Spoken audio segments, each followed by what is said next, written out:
It began with a single, defiant act of rebellion against the constraints of Earth.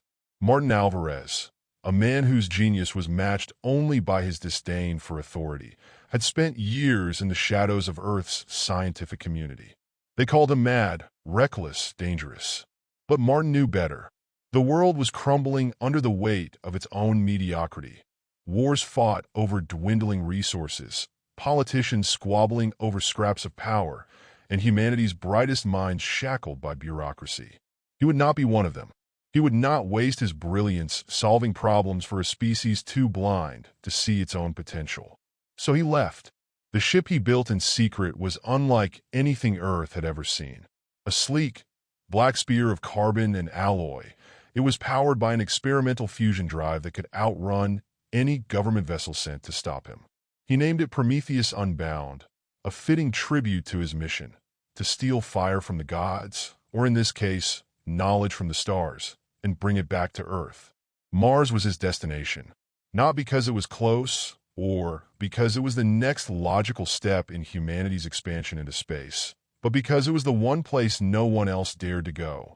The planet had been deemed a dead end after decades of exploration yielded nothing but dust and disappointment.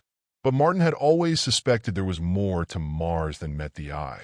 The anomalies in its magnetic field, the unexplained seismic activity beneath its surface. These were not the signs of a dead world. They were the whispers of something alive.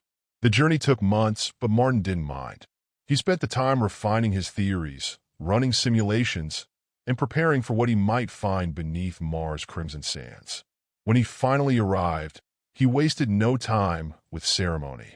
The Prometheus Unbound descended into Vies Marineris like a dagger plunging into flesh, its thrusters kicking up clouds of red dust as it landed. The entrance to the underground world wasn't hard to find, at least not for someone like Martin. He had spent years studying satellite images and geological surveys, piecing together clues that others had dismissed as noise. The cavern's mouth yawned wide before him, a jagged tear in the planet's crust that seemed almost deliberate. He descended into darkness with nothing but his suit's floodlights and his unshakable resolve to guide him. The air grew warmer as he went deeper, a stark contrast to the freezing temperatures on the surface. Strange patterns began to appear on the walls, geometric shapes that seemed too precise to be natural. And then he saw them. They were waiting for him. At first glance, they looked like shadows, tall, spindly forms that seemed to flicker at the edges of his vision. But as he stepped closer, their features came into focus. They were unlike anything Martin had ever imagined. Translucent skin that shimmered like oil on water, elongated limbs that ended in delicate, claw-like appendages, and eyes, huge, multifaceted eyes that glowed faintly in the dim light of the cavern.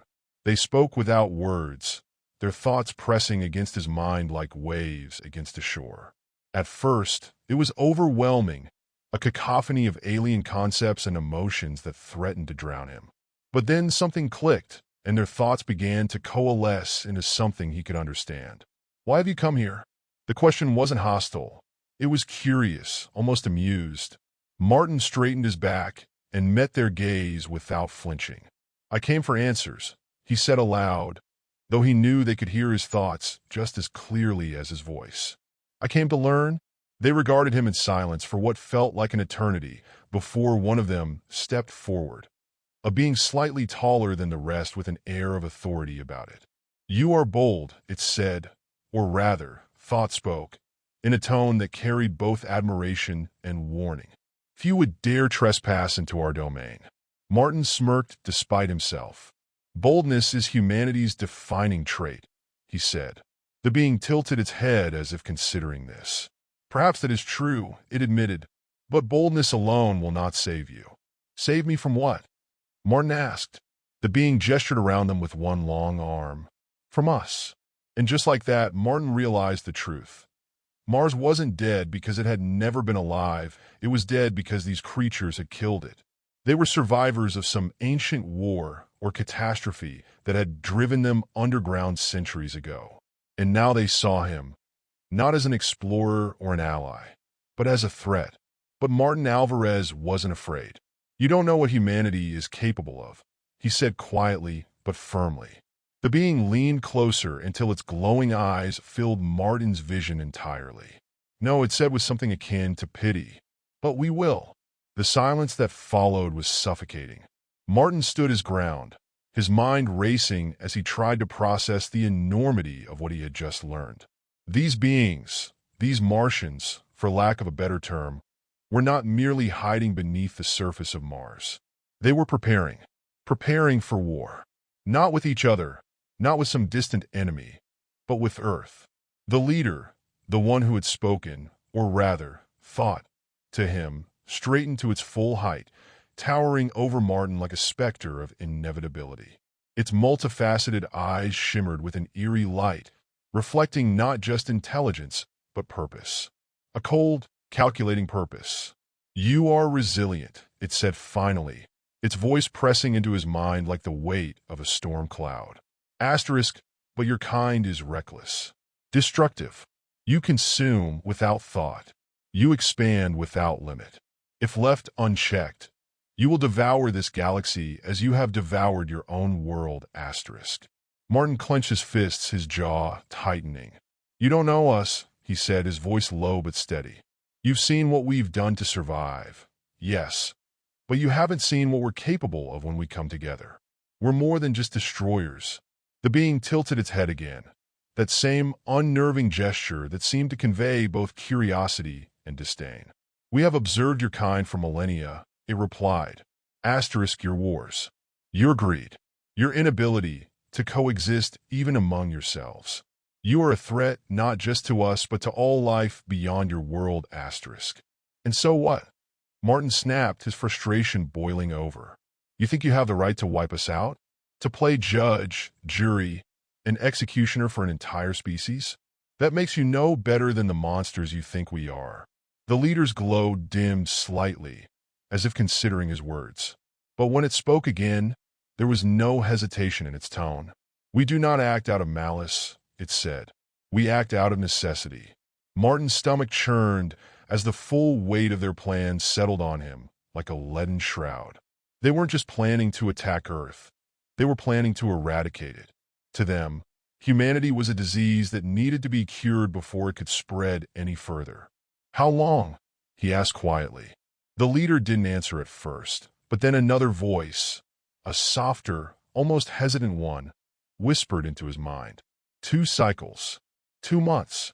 Martin swallowed hard, his mind racing as he tried to think of a way, any way, to stop them. He couldn't let this happen. No matter how flawed humanity was, no matter how much they had gotten wrong over the centuries, they didn't deserve this. Billions of people, innocent people, would die if these beings carried out their plan. I need you to listen to me, he said urgently, stepping closer to the leader despite the instinctive fear clawing at his chest. You're wrong about us. Yes, we've made mistakes, terrible mistakes, but we've also done incredible things. We've cured diseases that once wiped out entire populations. We've created art and music and literature that have inspired generations. We've reached beyond our own planet because we believe there's something worth finding out here. The leader's gaze didn't waver. And yet you bring weapons wherever you go, it said coldly. Martin flinched at the accusation, but pressed on anyway. Because we're afraid, he shouted, his voice echoing through the cavern like a thunderclap. We're afraid of what's out here because we don't understand it yet. But fear doesn't define us. It drives us forward. It pushes us to learn and grow and become better than we were before. For a moment, a brief, fleeting moment, he thought he saw something shift in the leader's expression. A flicker of doubt? Of curiosity? But then it was gone. Your words are meaningless, it said flatly. Your actions speak louder. And with that, the beings began to move away from him, their forms blending into the shadows like smoke dissipating into the air. Wait! Martin called after them, but they didn't stop. He was alone again. For several long minutes, he stood there in the darkness, his mind reeling as he tried to come up with a real plan, to stop them before it was too late. He had 2 months to save Earth from an enemy far more advanced and far more ruthless than anything humanity had ever faced before. But Martin Alvarez wasn't one to back down from a challenge. As he made his way back toward the surface and the waiting Prometheus unbound, his resolve hardened into something unbreakable. If they thought humanity was weak, if they thought Earth would simply roll over and accept its fate, they were about to learn just how wrong they were. Because Martin wasn't just going to stop their plan. He was going to show them what it meant to be human. And humanity didn't lose without a fight. Martin Alvarez sat in the dim, pulsating glow of his makeshift lab deep within the Martian caverns. The alien beings, whom he had begun to call the Hollow Ones, had underestimated him. They saw him as a curiosity, a specimen of human ingenuity, to be studied but not feared. They didn't realize that Martin's genius wasn't just in his intellect. It was in his ability to adapt, to persevere, and to fight back when all seemed lost. The Hollow Ones had spared his life, believing that his knowledge might be useful. They had no intention of letting him leave Mars alive, but they didn't see him as an immediate threat. That was their first mistake. Their second mistake was allowing him access to their technology. Though they kept him under constant surveillance, they couldn't fully comprehend the speed at which Martin's mind worked or the depths of his determination. He had spent weeks studying their systems, their energy sources, and their methods of communication. The Hollow Ones relied on a form of telepathic resonance that was completely alien to human technology, but Martin had managed to piece together enough fragments of their infrastructure to cobble together something familiar: a rudimentary Morse code transmitter. It wasn't elegant, and it wasn't fast, but it worked. The transmitter was hidden inside a small device he had fashioned from scraps of alien metal and circuitry. It emitted faint pulses of light, barely noticeable to the naked eye, that could be picked up by the Prometheus Unbound's onboard sensors if he aimed it correctly. The ship's AI would recognize the pattern and relay the message back to Earth. He tapped out his first message with trembling fingers. SOS. Mars is not dead. Hostile species underground. 2 months until Earth attack. He repeated the message 3 times before shutting off the device and hiding it beneath a pile of debris. If the Hollow Ones discovered what he was doing, they would destroy it, and likely him along with it. Back on Earth, humanity was already preparing for war. For decades, secret projects had been underway in hidden labs and bunkers scattered across the globe. The world's governments might have been divided on many issues, but they were united in one grim understanding. Earth was not alone in the universe, and sooner or later, someone or something would come knocking. The weapon they were developing was unlike anything humanity had ever built before. Officially, it didn't exist. Unofficially, it was known as Project Leviathan. It wasn't a single bomb or missile, but a system. A network of orbital platforms armed with experimental weapons capable of targeting entire planets. The crown jewel of the system was a device codenamed Helios, a weapon designed to harness the power of controlled nuclear fusion to create an artificial solar flare capable of incinerating anything within its radius. The problem was that Helios wasn't ready yet. The prototypes were still being tested, and even the most optimistic estimates put its completion months away, far too late to stop the Hollow Ones' impending attack. But humanity wasn't out of options. On Mars, Martin continued his work in secret. He knew that Earth would receive his message eventually, if they hadn't already, but he also knew that they might not have enough time or resources to mount an effective defense. If humanity was going to survive, he needed to buy them time. The Hollow One's plan hinged on a massive energy surge that would be unleashed through a series of subterranean conduits stretching deep into Mars' core. Martin had deduced that these conduits were part of an ancient system designed to channel geothermal energy that could be weaponized on an unimaginable scale. If he could disrupt those conduits, just for a little while, it might delay their attack long enough for Earth to prepare its defenses. But sabotage wouldn't be easy. The conduits were heavily guarded, and Martin's every move was being watched by Hollow One sentinels. Floating constructs made of shifting light and shadow that seemed almost alive in their own right. He needed help. Martin's breakthrough came when he discovered something unexpected. Not all the Hollow Ones agreed with their leader's plans. While exploring one of the deeper caverns under the guise of conducting research, Martin stumbled upon an isolated group of Hollow Ones who seemed different. Their forms were less defined, their movements slower and more deliberate than their counterparts. When they noticed him, they didn't attack or summon reinforcements. They simply observed him with what he could only describe as curiosity. One of them stepped forward, a smaller figure with dimmer eyes that flickered like dying embers. "You do not belong here," it thought spoke to him. "No," Martin replied aloud. "But neither do you." The figure tilted its head as if considering his words. "I know what your people are planning," Martin continued cautiously. "And I know why you think you have no choice. But there's always another way." The figure didn't respond immediately, but then it reached out. Not physically, but mentally.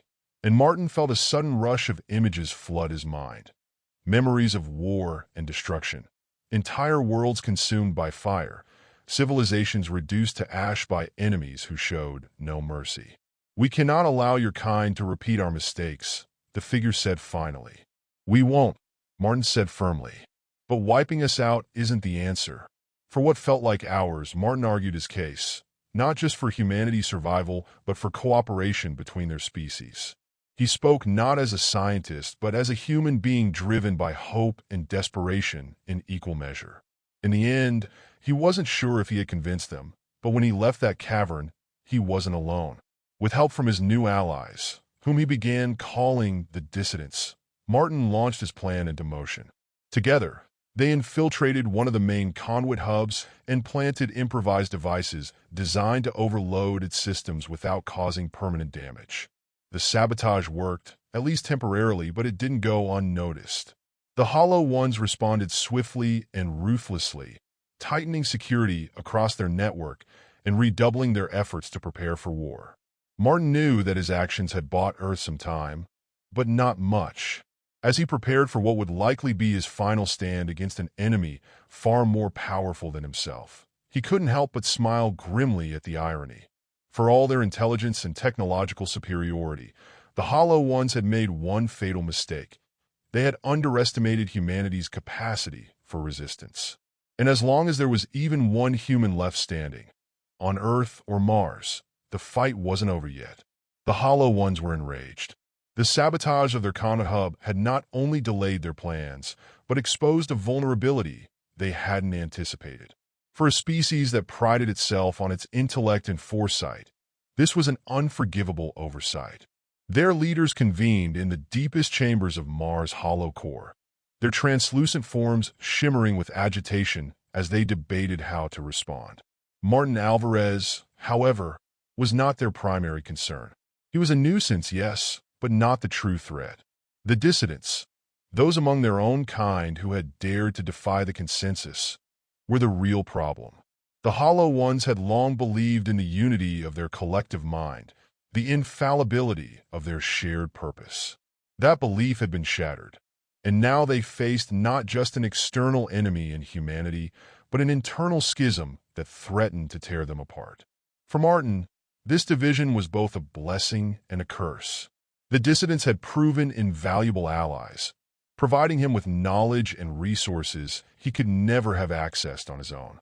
But their involvement also meant that the full wrath of the Hollow One's leadership was now directed at them, and by extension, at him. He worked tirelessly in his hidden lab, refining his Morse code transmitter and coordinating with Earth as best he could. The messages were slow and painstaking to send, but they were getting through. He had received confirmation that his initial warning had been received and that Earth's leaders were mobilizing their defenses. Project Leviathan was being accelerated at breakneck speed, with every available scientist and engineer working around the clock to make Helios operational before the deadline. But Martin knew it wouldn't be enough. Even if Earth managed to deploy Helios, it was a weapon of last resort, a desperate gamble that could destroy Mars entirely and potentially destabilize the entire solar system. It wasn't a solution, it was a catastrophe waiting to happen. He needed another way. The dissidents were growing restless. Though they shared Martin's desire to prevent the annihilation of Earth, they were deeply conflicted about what that meant for their own species. Many of them still believed in the core tenets of their civilization, the idea that they were stewards of life in the galaxy, tasked with protecting it from destructive forces like humanity. But others had begun to question whether their leaders' methods truly served that purpose or if they were simply perpetuating a cycle of violence and fear. Martin saw an opportunity in this uncertainty. You don't have to choose between your people and mine, he told them during one of their clandestine meetings deep within the labyrinthine tunnels of Mars' interior. You can save both. The dissidents regarded him with wary curiosity. How? One of them asked. Martin took a deep breath. Your leaders think humanity is a threat because we're unpredictable, because we don't follow the same rules you do. But that unpredictability is also our greatest strength. We adapt. We innovate. If you work with us instead of against us, we can find solutions neither of us could achieve alone. The dissidents exchanged uncertain glances, or what passed for glances among beings with no discernible faces. Our leaders will not listen, another said. They see only what you have done, not what you might become. Then we'll make them listen, Martin said firmly. His plan was audacious, reckless, even, but it was the only chance they had. Using his growing knowledge of Hollow One technology, and with help from the dissidents, Martin began constructing a device he called the resonator. It was based on the same principles as the telepathic resonance used by the Hollow Ones to communicate, but amplified to an unprecedented scale. If it worked, it would allow him to broadcast a message directly into the minds of every Hollow One on Mars simultaneously, a message not just of words but of images, emotions, and memories. It would be risky. The resonator required an immense amount of energy to operate, energy that could only be drawn from one of the primary conduit hubs still under Hollow One control. And even if they managed to activate it without being discovered, there was no guarantee that his message would have the desired effect. But Martin didn't have time for guarantees. The operation to infiltrate the conduit hub was meticulously planned, but fraught with danger at every turn. The Hollow Ones had increased their security measures tenfold since Martin's first act of sabotage, deploying sentinels in greater numbers and installing new barriers that even the dissidents struggled to bypass. Martin led the mission himself, accompanied by a small group of dissidents who had pledged their loyalty to him despite the risks. They moved through the tunnels like shadows, avoiding detection through a combination of stealth and sheer luck. When they finally reached the hub's central chamber, a vast cavern filled with pulsating conduits that glowed with an otherworldly light, Martin felt a surge of both awe and dread. This was the heart of Mars' hollow core, the nexus where all its energy converged. The team worked quickly to install the resonator at the center of the chamber while Martin calibrated its settings with painstaking precision. Every second felt like an eternity as he adjusted dials and input commands into its alien interface. Finally, it was ready. "Are you sure about this?" one of the dissidents asked him through thought speak. "No," Martin admitted with a wry smile. "But when has that ever stopped me?" He activated the resonator. The effect was instantaneous and overwhelming. A wave of raw emotion surged outward from the device, rippling through every corner of Mars' hollow interior like a psychic tsunami. For a brief moment, every Hollow One on the planet froze in place as Martin's message flooded their collective consciousness. He showed them Earth, not as a world consumed by war and greed, but as a place teeming with life and potential. He showed them humanity's greatest achievements: art and music and science, acts of kindness and courage, moments of unity in times of crisis. But he didn't shy away from humanity's flaws either. He showed them war and destruction, greed and hatred, all the things that made humans imperfect, and all the things that made them human. And then he showed them something else: hope. Hope for a future where two vastly different species could coexist not as enemies, but as allies, where their combined knowledge and creativity could achieve things neither could accomplish alone. When it was over, silence fell across Mars like a shroud. The response came swiftly and violently. The Hollow One's leadership saw Martin's actions as an unforgivable act of defiance and ordered his immediate capture, or execution if necessary. But something unexpected happened. Many among their ranks hesitated. The resonator's message had reached more than just minds. It had reached hearts, or whatever passed for hearts among beings like them. For some, it planted seeds of doubt. For others, seeds of rebellion. Mars was no longer united in its purpose, and neither was its war against Earth assured.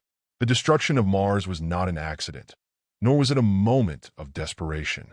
It was a calculated decision made by Martin Alvarez and the dissidents, a final gambit to stop the Hollow Ones from annihilating Earth. The Resonator had sown chaos among the alien ranks, splitting their collective will and delaying their plans, but it hadn't been enough.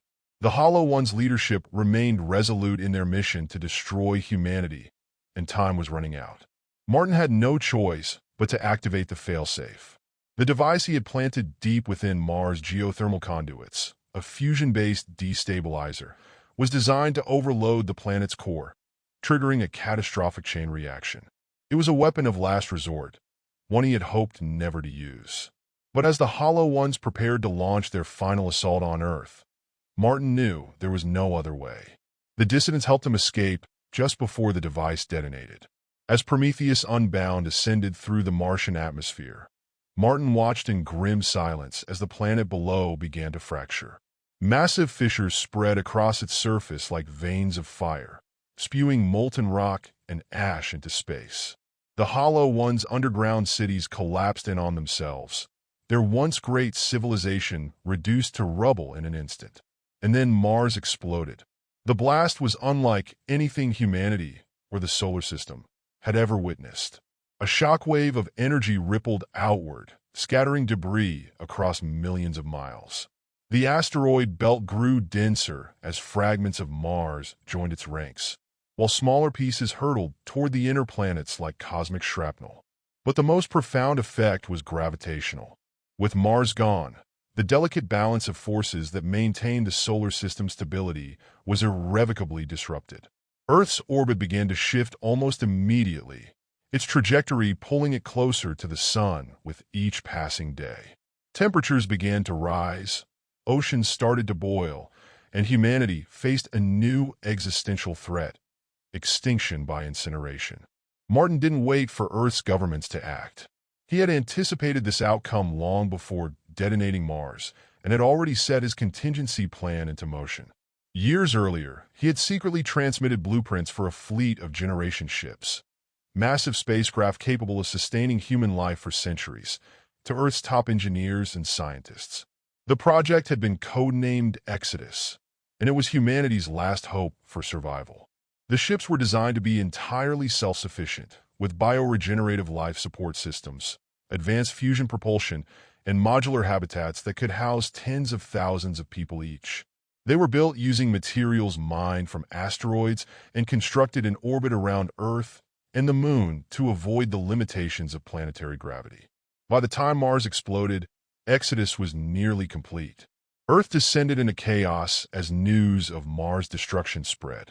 Climate systems spiraled out of control, crops failed en masse, and mass migrations overwhelmed every nation's borders.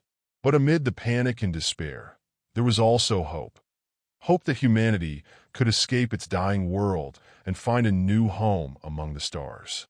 The selection process for Exodus passengers was brutal. With limited space aboard the ships, only a fraction of Earth's population could be saved. Priority was given to scientists, engineers, medical professionals, and others deemed essential for rebuilding civilization. Families were torn apart as loved ones were forced to say goodbye forever. Martin refused any special treatment for himself. He had already secured his place aboard one of the ships, but insisted that it be given to someone else, a child with her whole life ahead of her. "I've done my part," he told the selection committee when they protested his decision. "Now it's your turn." He boarded Prometheus Unbound instead, vowing to escort the fleet safely out of the solar system before continuing his work alone. The launch of Exodus was both awe-inspiring and heartbreaking. Dozens of massive ships rose from Earth's surface and lunar orbit like phoenixes from ash, their engines blazing trails across the sky as they set course for Proxima Centauri, the nearest star system with a potentially habitable planet. The journey would take centuries, even with advanced propulsion systems pushing them at a fraction of light speed. Entire generations would be born and die aboard those ships before they reached their destination. But humanity had no other choice. As Exodus departed Earth's orbit, Martin stayed behind in Prometheus Unbound, monitoring conditions on Earth and coordinating with the fleet from afar. He knew that his home planet was doomed, but couldn't bring himself to leave it completely, not yet. He watched as Earth grew smaller in his rearview monitors until it was just a pale blue dot against an infinite black canvas, a reminder of everything humanity had lost and everything it still had to fight for. The destruction of Mars marked not just an end, but also a beginning, a turning point in human history that forced them to confront their own fragility while embracing their boundless potential. As Exodus sailed toward its uncertain future among distant stars, Martin Alvarez continued his work aboard Prometheus Unbound. He transmitted messages back to Earth until its atmosphere burned away completely. He refined technologies that would help sustain life aboard generation ships. He dreamed of new worlds where humanity might one day thrive again. And though he would never see those worlds himself, never set foot on alien soil or breathe air beneath foreign skies, he took solace in knowing that his actions had given humanity a second chance. Because even in its darkest hour, even when faced with annihilation, humanity refused to surrender. And that defiance would carry them farther than they ever imagined possible.